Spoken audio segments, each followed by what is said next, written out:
আমরা ভাবছিলাম ওই বটতলার মোড়ে একটা কালী পুজো করব। না না ভাই, আমি পাগল নাকি? আমি কোনো সাহায্য করতে পারবো না, আর থাকতেও পারবো না। আমার তো পরিবার আছে নাকি। কিন্তু শোনো, কোনো কথা বলার সুযোগই দিল না। শম্ভুদা চলে গেল। পাশ থেকে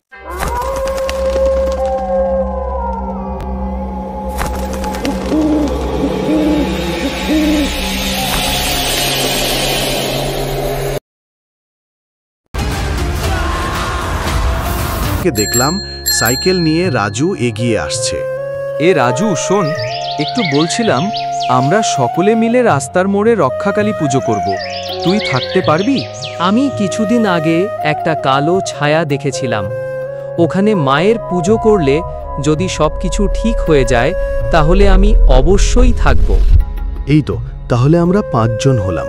ঠিক আছে, এখন আমরা দুজনে কাজ শুরু করি, পরে বাদবাকি দেখা যাবে।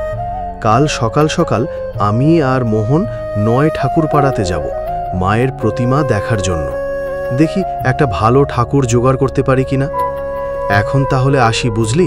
সকাল সকাল বেরিয়ে পড়িস ভাই। আচ্ছা, তুই চিন্তা করিস না, আমি চলে যাব ঠিক। পরের দিন সাত সকালে মোহনকে নিয়ে ঠাকুরপাড়ার এক মূর্তিঘরের দোকানে হাজির হলাম। কাকু, একটা মা কালীর মূর্তি লাগবে। হ্যাঁ, হয়ে যাবে। কবে লাগবে? আজকেই লাগবে। আজকে মানে? আজ কি করে দেব খোকা? আগে থেকে না বললে হয় এসব? কাকু, রক্ষাকালী পুজো করব। এক রাতের ব্যাপার। আজ শুরু করব, কাল ভোরে শেষ। এত বুঝলাম বাবু, কিন্তু আমার কাছে তো এখন সেরকম বড় মূর্তি নেই। থাকলে নিশ্চয়ই দিতাম। পুজোটা কোথায় করবে? কেন আমাদের বটতলায় করব? গ্রামের বাইরের বটতলার মোড়ে। হ্যাঁ, ওখানেই তো। ওরে বাবারে, মাথা খারাপ নাকি? আমার ওই বটতলায় এখন যা হচ্ছে, ওখানে পুজো করা মানে নিজের বিপদ নিজেই ডেকে আনা। আমি নেই, আমার কাছে মূর্তিও নেই। যা বাবা। অনেকগুলি দোকান ঘুরে ফেললাম, কোথাও আর মূর্তি পাচ্ছি না। যাকেই জিজ্ঞেস করি সেই বলে এখন আর অত বড় মূর্তি দিতে পারবো না। কেউ কেউ তো বটতলার কথা শুনেই আগে থেকে না করে দিল। শেষে আশার আলো যখন পশ্চিম দিকে ঢলে পড়েছে, ঠিক সেই সময় আমাদের পেছন থেকে কে যেন ডাক দিল। ও মশাই, শুনছেন? এই যে এদিকে আসুন। দেখলাম একটা মাঝবয়সী লোক আমাদের দিকে এগিয়ে আসছে। বলি, ঠাকুর খুঁজছিলা? হ্যাঁ, খুঁজছিলাম। রক্ষাকালী পূজা করবেন, তাই তো? আরে হ্যাঁ, আগে বলো না কেন? আমি আপনাদের ঠাকুর বানিয়ে দিতে পারি। তুমি বানাবে মানে? কিভাবে বানাবে? তুমি কি ঠাকুর বানাতে পারো? দেখো, আমার নাম মিঠু পাল। অনেক ছোট থেকে মূর্তি বানাই। আমি পারিবারিক সমস্যায় অনেকটা ধার হয়ে যায় বাজারে পড়ে। একমাত্র ছোট্ট একটা দোকানকে বিক্রি করে দিয়ে বাজারের ধার মেটাই। তারপর থেকে 1 মাস হয়ে গেল, কোনো কাজ আর পাইনি। বাজারে ঘুরে বেড়াচ্ছি আর ঘরে যা পাই তাই খাচ্ছি। আপনারা যদি আমাকে ঠাকুর বানাবার কাজটা দেন, তাহলে খুব সুবিধে হতো আর কি। এই ব্যাপার। আমি আর মোহন একে অপরের দিকে তাকালাম। দেখো, কাজটা করতে পারবে তো? ভালো করে করতে হবে কিন্তু। হ্যাঁ পারবো দাদা, একবার দিয়েই দেখুন না। কোথায় মূর্তিটা বানাবে? কেন, ওই বটতলাতেই বানাবো। আজ রাতে শুরু করব, কাল রাতে 12টায়। শনিবার পড়বে। ভালো দিন, কালকেই পুজোটা করে নিও। তুমি একা থাকতে পারবে তো সারা রাত ওখানে? মায়ের মূর্তি গড়ছি, মাই রক্ষা করবে। রাত 10টা নাগাদ আমরা সবাই বটতলায় হাজির হলাম। গোটা গ্রামটাই যেন কুয়াশার প্রলেপে ঢেকে গেছে। দূরে গ্রামের কাছ থেকে শেয়ালের ডাক ভেসে আসছে। গাছের ওপর থেকে একটা পেঁচা ডেকে উঠল, যেন আমাদের জানালো খুব বড় একটা ভুল করে ফেলেছি। অলোক, মাটি জোগাড় হয়েছে তো? হ্যাঁ কাকা, অনেক মাটি পেয়েছি। কি মিঠু হবে তো ওতে? হ্যাঁ, হয়েও অনেক বেশি। ভাই সাবধানে, যা লাগবে এখনই বলো। এই, তুই কিছু খেয়েছিস? হ্যাঁ কাকাবাবু, আমি খেয়েই এসেছি, আর আমার কিছু লাগবে না। একটা হ্যারিকেন জ্বালিয়ে দিলাম। মিঠু কাজ আরম্ভ করল। আমরা ধীরে ধীরে ঘরের পানে পা বাড়ালাম। খারাপ লাগছিল মিঠুর কথা ভেবে। পেটের জ্বালায় লোকটা এত বড় বিপদকে ডেকে আনলো নিজের জন্য। দূর থেকে বটগাছের দিকে একবার ঘুরে তাকালাম, শুনলাম মিঠু আপন মনে গান করেছে। ওরের বাতি মায়ের মূর্তি গড়া। কিন্তু দূরে ওগুলো কি? অনেকগুলো কালো ছায়া নাকি? ভয়ে শিউরে উঠলাম, চোখ রোগড়ে নিয়ে দেখলাম, না কেউ নেই তো, ভুল দেখলাম। অলোক, চল রে, দাঁড়িয়ে পড়লি কেন?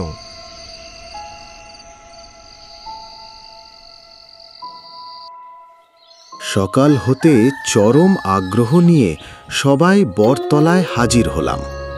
দেখলাম মিঠুর মূর্তি গড়ার কাজ শেষ। অপূর্ব সুন্দর মূর্তি তৈরি করেছে। পাশেই দেখলাম মিঠু অঘরে ঘুমাচ্ছে। এই খোকা, ওঠ রে, ও মিঠু। কাকার কথায় মিঠুর ঘুম ভাঙল। মিঠু, কাজ খুব সুন্দর করেছ, ভীষণ ভালো মূর্তি বানিয়েছ, এই নাও তোমার টাকাটা। তোমার কোনো অসুবিধা হয়নি তো? মা মাথার ওপর থাকলে আর কারোর ক্ষমতা আছে কি কিছু করার? সমস্যা অনেক হয়েছে গো দাদা। মায়ের চরণ ছুঁয়ে পড়েছিলাম, সারা রাত কেউ কিচ্ছু করতে পারেনি। মিঠুর কথায় সবাই চমকে উঠলাম। মানে শুনবেন, রাত তখন কত জানি না, কাঠামোর ওপর সবে মাটি লাগানো শেষ হয়েছে। হঠাৎ দেখলাম একটা ছোট বাচ্চা বটগাছের পেছন থেকে বেরিয়ে এলো, বলল ওর সাথে যেতে হবে। আমার খটকা লাগলো, এই ঠান্ডার রাতে এখানে একটা বাচ্চা কি করে আসবে? আমি পাত্তা না দিয়ে মায়ের জপ করতে থাকলাম। দেখলাম ধীরে ধীরে বাচ্চাটার চেহারা কেমন যেন বদলে গেল, একটা ভয়ঙ্কর চেহারায় পরিণত হলো। কি বিকট দেখতে! আমার শরীরটা একদম ঠান্ডা হয়ে গেল। তারপর হঠাৎ কোথায় যেন বাচ্চাটা অদৃশ্য হয়ে গেল। আমি কাজে মন দিলাম। কিছুক্ষণ পর কেবলই মনে হতে থাকলো কারা যেন বটগাছের পেছন থেকে বারবার উঁকি দিচ্ছে, অনেকগুলো কালো ছায়া। আমি তাকাতেই হঠাৎ কোথায় যেন সরে যায়, বারবার এগুলো হয়।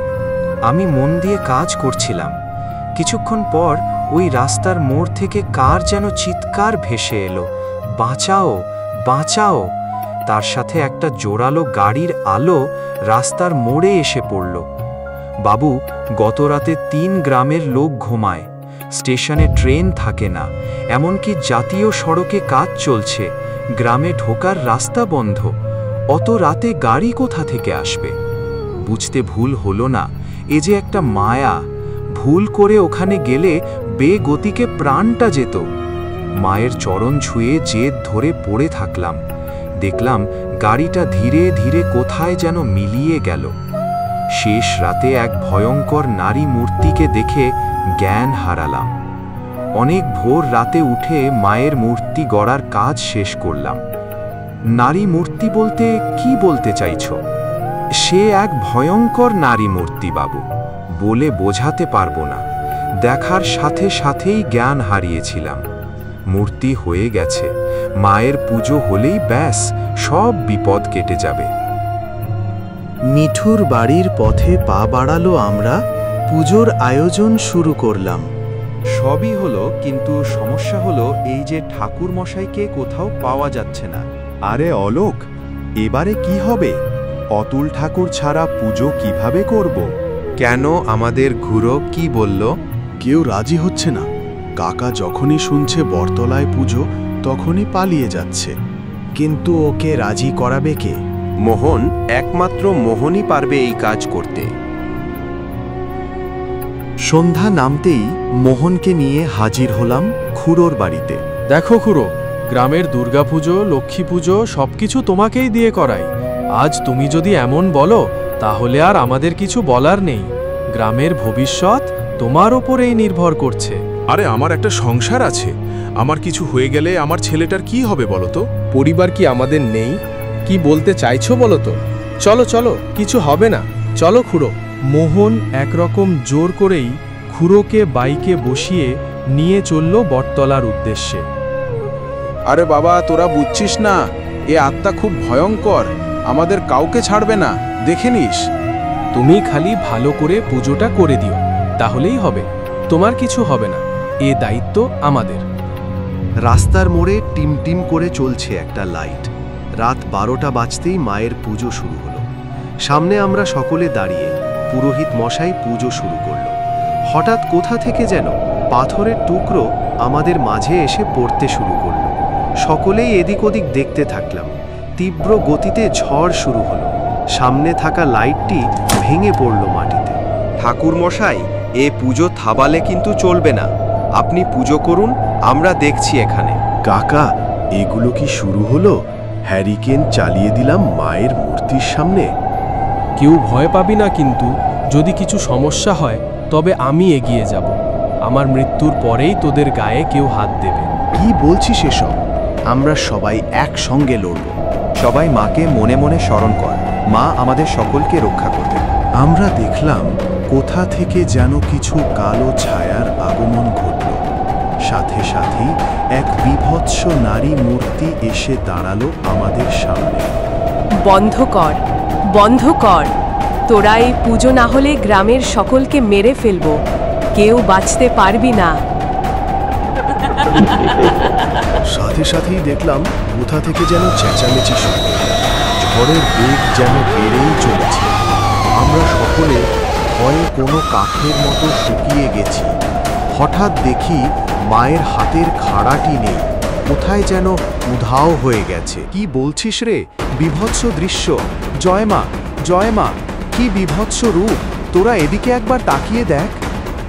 মোহনের দিকে ঘুরে দেখি, পেছন দিকে ঘুরে দেখি কালো ছায়াগুলো যেন চিৎকার শুরু করে দিয়েছে। সকলে এদিক ওদিক ছোটাছুটি করছে। ধীরে ধীরে কালো ছায়াগুলি মিলিয়ে যাচ্ছে এবং তার পরিবর্তে শুধু পড়ে থাকছে জবা ফুল। আমরা সকলে আনন্দে মেতে উঠলাম। আকাশ থেকে যেন জবা ফুল বর্ষিত হচ্ছে। সবাই একসাথে বলে উঠলাম, জয় মা রক্ষা কালী, জয় মা রক্ষা কালীর জয়, জয় মা রক্ষা কালীর জয়, জয় জয়। মা রক্ষা কালী। আস্তে আস্তে চিৎকার থেমে গেল। চারিদিকে শুধু জবা ফুল দেখা যাচ্ছে। আবার দেখলাম মায়ের হাতের খাড়াটি যথাস্থানে এসে গেছে। ভোর হয়েছে, সূর্যের কিরণ এসে পড়েছে আমাদের ওপরে। মায়ের পূজা সম্পন্ন হয়েছে। ধন্যবাদ ঠাকুর মশাই, ধন্যবাদ মা, আমাদের সকলকে রক্ষা করেছে। প্রতি বছর অবশ্যই মায়ের পূজা করতে হবে কিন্তু। অবশ্যই করব ঠাকুর মশাই। জয় মা, জয় মা, রক্ষাকালীর জয়। ঠিক আছে, আমি এখন আসি তাহলে। ঠাকুর মশাই চলে গেলেন। আমরা মনের আনন্দে সকলে নিজেদেরকে ধন্যবাদ জানালাম। কিছুদিন হয়ে গেছে আমরা এখন দিনরাত ওই রাস্তার মোড়ে গাছের গোড়ায় বসে থাকি। কোনো রকম অলৌকিক ঘটনার কথা আর কোনোদিনও শোনা যায়নি। অদ্ভুতভাবে মায়ের আশীর্বাদে সতীশের কপালও খুলে গেছে। অনেক বড় হয়ে গেছে সে, নিজের দোকান করে নিয়েছে, আর্থিক দিক থেকে অনেক উন্নতি হয়েছে। প্রতি বছর এই সতীশ মায়ের পুজোর জন্য মূর্তি সে বিনামূল্যে দেয় আর পুজোতে আমাদের পাশে থাকে।